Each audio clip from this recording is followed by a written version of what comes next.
मंडळी,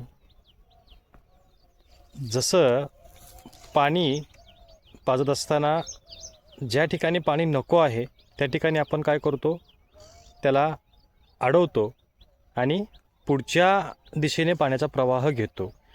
त्याच पद्धतीनं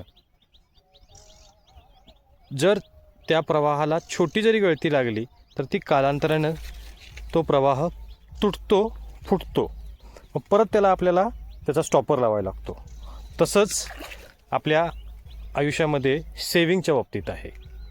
जर तुमचा येणारी मिळगत या पाण्याच्या प्रवाहाप्रमाणे येत आहे आणि कुठंतरी ती अननेसेसरी गोष्टीवरती खर्च होत आहे, छोट्या छोट्या कारणास्तव ती जात आहे आणि तिला जर स्टॉप नाही केलं तर भविष्यात ती मोठी जागा घेणार आहे. त्यामुळे तिचा प्रवाह काही काळासाठी जर तुम्ही अडवला गेला तरच तुमचाही सेविंगचा प्रवाह, जसं हे पाणी पुढच्या पाटाला जसं वेगानं जातं, ज्यावेळेस त्याला मागचा वेग त्याचा थांबवला जातो, मागची गळती थांबवली जाते, त्यावेळेसच तो प्रवाह पुढे जातो. तसाच तुमचा सेविंगचाही प्रवाह पुढे जाणार आहे. हा लक्षात घ्या.